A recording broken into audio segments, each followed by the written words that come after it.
তো হ্যালো বন্ধুরা, good morning সবাইকে। আর লতিকা মণ্ডল চ্যানেলে আরও একটা নতুন ভিডিওতে তোমাদের সবাইকে স্বাগতম। তো তোমরা সবাই কেমন আছো? আশা করি ভালো আছো।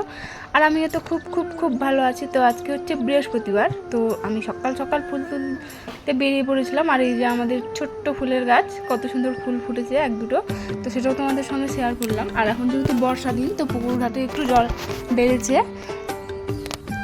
তো সকালবেলার বাসি কাজগুলো করার পরে আমি ফুল তুলতে গেছিলাম। আর এই যে আজকে আমি বেশ কয়েক রকমের ফুল পেয়েছি। তো এখন যেহেতু বর্ষাকাল, তো গাছগুলোতে অনেক অনেক ফুল ফুটেছে, আর তার জন্য মনটা খুব খুশি খুশি লাগছে। আর তারপর আমি স্নান করে নিয়ে প্রত্যেক বৃহস্পতিবারের মতো করে ঠাকুরঘর পরিষ্কার করে নিচ্ছি। তো চলো বন্ধুরা, দেখতে থাকো আমার সঙ্গে পুরো ভিডিওটা।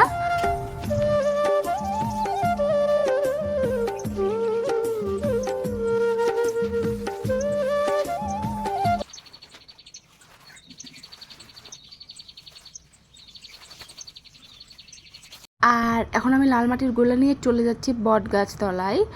আর এখানেও আমাদের ঠাকুর আছে, আমাদের বংশের আমরা প্রত্যেকেই পুজো করি, তার জন্য এটাও পরিষ্কার করে নিলাম। আর সবশেষে লাল মাটি দিয়ে মুছেও নিলাম। আর এখন আমি শিব ঠাকুরের মন্দিরটাও জল ঢেলে পরিষ্কার করে নিচ্ছি।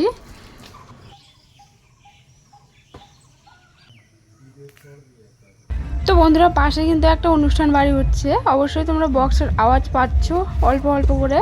তো চলো তোমাদের সঙ্গে একটা কথা শেয়ার করছি, যে শ্বশুর বাড়িতে বাড়ির বউরা যতই খাটাখাটনি করুক, ওই দিন শেষে তাদের একটা কথা শুনতে হয়, সে স্বামীর কাছেই হোক বা শ্বশুর বাড়ির লোকের কাছেই হোক, যে সারাদিনে তুমি কি কাজ করো, বসে বসেই তো খাও। তো তাদেরকে বলতে চাইছি, তোমরা কি করে বলো এরকম কথা?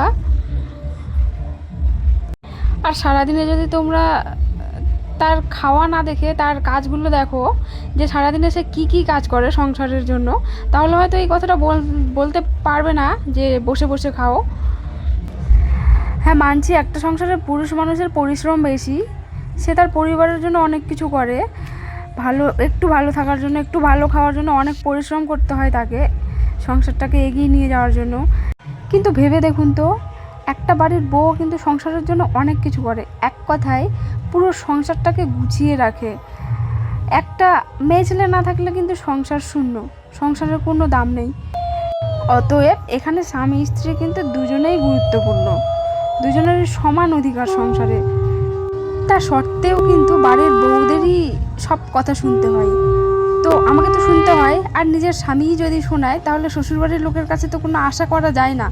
তো বন্ধুরা, কার কার এরকম সমস্যা বাড়িতে, কে কে এরকম কথা শোনো আমার মতো শ্বশুরবাড়িতে, কমেন্ট করে অবশ্যই জানাবা। তো তোমাদের সঙ্গে শেয়ার করছি এই কারণে, যে তোমরাও তো আমার একটা ফ্যামিলি, তার জন্য মনটা একটু হালকা হয়। তো বন্ধুরা, তোমাদের সঙ্গে গল্প করতে করতে আমার পুজো করা কমপ্লিট, আর এখানে আমি রান্নাও শুরু করে দিয়েছি। তো আজকে নিরামিষ, আর ডাল একটা কাকিমার উনুনে সেদ্ধ করতে দিয়েছিলাম ঘটিতে করে। আর এই যে ভাত হওয়ার মধ্যেই আর করব আলু সানা, মানে ভদ্র ভাষায় যেটাকে বলে আলুর ভর্তা। তো আমরা যেহেতু বাঙালি, তো আমরা আলু সানাই বলি। আর এখানে করব ঝিঙে ভাজি, আর একটা করেছি ঘন্ট, মানে আলু বেগুন লাফা ডাঁটা দিয়ে। তো আজকে এটুকুই রান্না। তো চলো বন্ধুরা, আজকের ভিডিওটা এখানেই শেষ করছি, দেখা হচ্ছে পরের ভিডিওতে। ততক্ষণে সবাই ভালো থাকবেন, সুস্থ থাকবেন। আর ভিডিওটি যদি ভালো লাগে তাহলে লাইক, কমেন্ট, শেয়ার এবং আমার চ্যানেলটিকে সবাই অবশ্যই সাবস্ক্রাইব করে দেবেন। ধন্যবাদ বন্ধুরা সবাইকে।